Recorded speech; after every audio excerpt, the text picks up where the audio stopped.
Holy smokes, we are live. We're live. We're going live again. Excellent. It is How Friday is everyone night. tonight? Yeah, on a Friday. Week it was there. Oh yeah, we've begun harvest, and I kid you not, this 7 in the morning till 11, and I'm burnt already. Yeah. But things are going okay. They are going okay. Well, with the rains coming in this area, it's like 3 weeks, a little bit of mold here and there in the plants, but it's not too bad. Not too bad, really. So Only a few spots here. yeah, here and there. So actually, we just clip it out and throw it in the bag. We'll burn it later, so we don't have to keep the mold around or float it. Or some people think about making hash with it, but no, I don't think so. I think mold is mold. So we'll just let the mold get burned. We burn in the fire later. So there's been a lot of people having problems with bud rot and everything right now. So it's that way for a lot of people, especially in this area. The Pacific Northwest really did get wet over the last 3 weeks or so.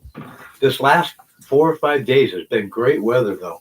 yeah. We were able to cover the rest of our garden. I'll see if I can get a snapshot or two here, and we'll see if we can get that posted anyway. So it can rain if it wants to. The rest of our garden will be dry until we get down to harvesting. So, but in 3 days, though, we have done 1.5 plants. I mean, there's only 3 of us trimming, but these plants are huge. I mean, they're as big as this little room here almost. So I figure 9 to 11 feet. yeah. So I'll see Terry Vigel. Hey, how's it going? How are you? Hi, Terry. How are you doing? How's your Friday night? We're just here to ask a few questions and maybe spark a few ideas. So we're here to see what goes. What we ought to find out is how did everybody turn out last week on our jointer thing? How many joints can you roll in 2 minutes, and then how fast can you roll a joint? And the only catch, it had to be smokable. So I mean, believe me, a couple of the ones we made looked like dog legs. They really did. But well, not mine. I think they did. But we have a whole handful of joints when we were done, I tell you. So, but it was fun. I had like 17 joints. Really? Yeah. Oh, that's right. We did. Yeah. We had 17 joints altogether. In 2 minutes between the two of us. G-Dog, what's up? Cool. Hi, G-Dog. Feeling good. Just a couple smokes. Nice. A couple smoke breaks. Very good. Yeah. We're about to try some of our Hong Kong gooey. Yeah. And probably the next video that I post will be us taking down our Hong Kong gooey. We took it down. Yeah, it was ready. So we just took it and he brought it over here to hang it and do it. And this is kind of what we got here. These. You won't be able to see in there, will you? You slide it out on the table. Yeah, we'll see here. This is just the small one, which isn't bad. It's not bad. 3 or 4 ounces there. Yeah. Just the small, tiny stuff. And then that's the bigger stuff. This is all the larger stuff. And this is the medium stuff. So great big colas here. Yeah. But it just seems to be kind of a light, poofy bud. Not really dense and hard like some. But it really smells good.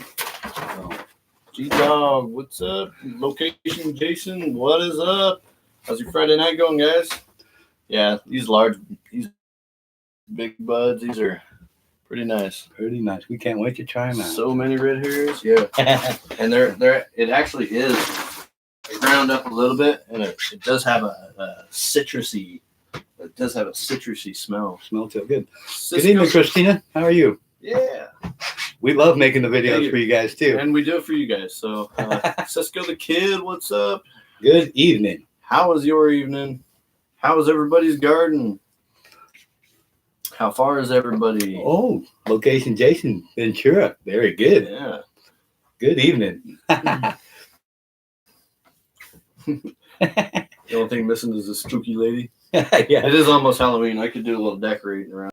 have a shot by where we live or something like that. He always puts a witch. He got a witch. He's got this tree out in his front yard, but this tree's got a big hole in it like this. And he always makes this witch look like she's stuck in this hole. I mean, she just splats up against this tree like Georgia the Jungle. I ain't kidding you. But it's right out there right out on the street corner. But it's a pretty good attraction for some of the kids. Let's see, Cisco the Kid, you're almost finished. Excellent. Very good. It's tedious. I did the Hong Kong, and it was just it was tedious because it's a different strain. It's not really dense. It's more fluffy, and getting in to get all those water leaves and everything a lot of work, trimmed out is it. To be honest, I did half wet trim and half dry trim. Yeah. And on that stuff, the dry trim did trim easier. Yeah. Okay. Other on the Hong Kong gooey. Cool. I know the gnome candy trims better wet than dry. Yeah. And we're just getting started. Like I said, we've basically only done like a plant and a half so far. But the ruderalis is down, and it'll be dry in a day or two. And we'll just see what we can do about some pictures. Good boy, not really caring for the plant, just letting it do what it was supposed to do all summer.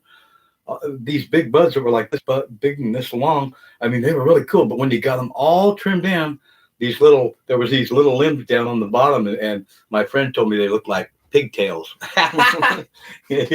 So, let's see. But we like the stone for the ruderalis. Some people call it ditchweed and get rid of it, but I don't know.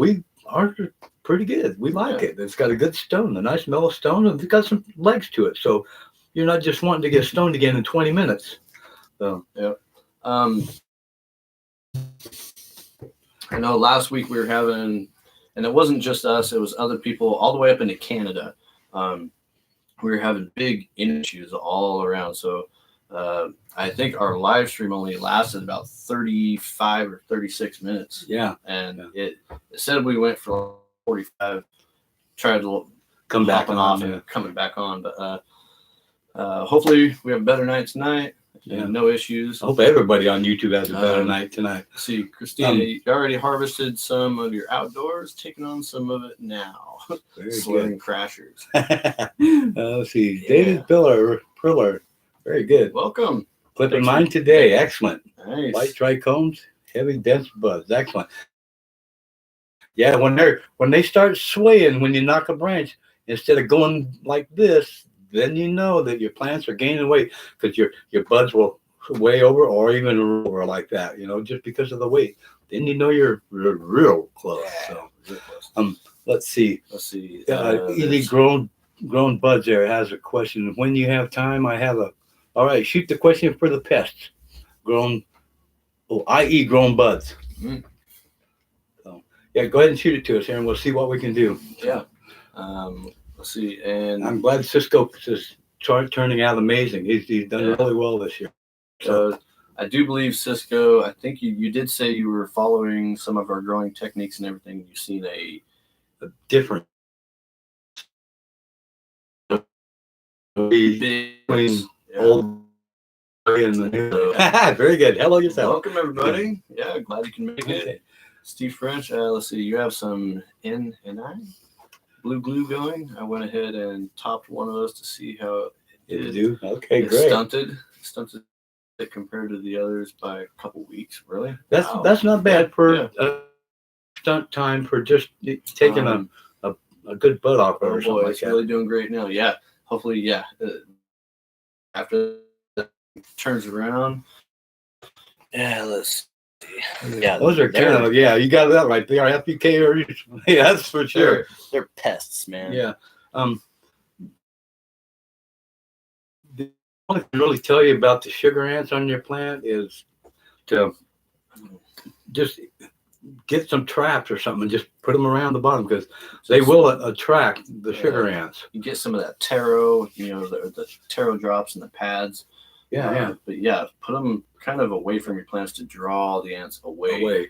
So yeah, because I mean they got to get up on your plant from the up your stalks and out your stems and stuff. Yep. You know, so that's their roadways. So if you can, you know, like this far away from your stalk, just plant, put several around or something. Yeah. I was amazed. I drank a Pepsi here the other night, and the cup I was using, I just left it sitting where I was sitting outside for a few minutes, and it was just outside the cage. And I come back like 5 minutes later, and the cup was just full of ants, and I couldn't see where they were coming from. Wow. So, but it's got to be on the ground somewhere, and they can just friggin' smell sugar. So, yeah, just like I said, try to make a circle with some ant traps, yep, it'll work. It just may take some time. So, I have seen them control. I seem to control them for a week, but then they return their numbers. How do I get rid of them for all together? Yeah. Spraying without spraying the vegetables. Yeah, I don't think spraying would really get rid of them. You can go to a nursery or something, and usually they, or maybe even the pest guy, they might have a substance or a powder or something that you can put down that they will eat and take back to their, you know, to their nest, and then it will just eventually, you know, kill them off that way. But getting it to, you know, to go back so to kill it where the start of the, you know, the ants are. So yeah. You're about to clear out your whole section of your backyard. Ooh, gonna make a garden. Cool. Gonna make a garden. You have a fenced garden, I hope, or a fenced yard. Yeah. Hopefully you got a good, at least a 6 foot tall fence. Somebody commented here a week or two ago on ours that they were wondering if we had troubles with people trying to thieve from us, and this year we haven't really had. We've been very fortunate, knock on wood. But we've gotten a fence up all the way around out by the road, not just, you know, our garden in a caged area with a cover over. So that really has been a help. But my brother, he is up from 11 o'clock at night till 5 or 6 in the morning. And then I'm up by 7, and I'm up all day. And night watch. That's right. So the two of us pretty much run our own security. So, but we have had to chase people out of our gardens physically, because there are those out there that are just too stupid, or that just don't have the green thumb to grow their own. Or they're just too greedy. They just want it so they can make a buck on it. So let's see. You're gonna level out your backyard and lay down plastic and mesh. Nice. Yeah. Cool. Get it ready. If you're gonna lay down under your ground, get a galvanized mesh. Galvanized wire will last a lot longer covered than regular wire. So steel wire. Yeah. Steel wire. So get it galvanized. Yeah, it will work a lot. We had one bed that was covered. We had a 1/2 inch by 1 inch square mesh just to keep the moles and stuff out. We even had digger squirrels, and they can tear up a bed in minutes. But the mesh, when we dug our old beds up to build the new ones, a lot of the mesh, I mean, it was still good. And when we pulled it up with the cat, you know, we just told him, just go ahead and jerk it out. But the mesh and stuff itself was still in real good shape. So, I mean, that was like after 3 years. So you're going to like build a frame around the whole place, like a greenhouse, but insect netting. Cool. Okay. Yeah. Perfect. Yeah. That would work. Yeah. And, you know, if you do that, even the roof, it actually might be good, you know, to keep out the birds, considering now that they have hemp farms everywhere. Yeah, and they're just spreading everything with the birds. Aphids and stuff do travel on other bugs as well as birds. I mean, I love my birds in my garden. They really do help. But like now, they're traveling around, and that's the only way I can figure we ever got hemp aphids. So I'm still fighting with them things, but I've got them down to where they're under decent control after almost 3 weeks of spraying, like 3 or 4 days a week. So just be vigilant on it and stuff, and you'll see that when it comes to harvesting and stuff, you know, you'll be okay.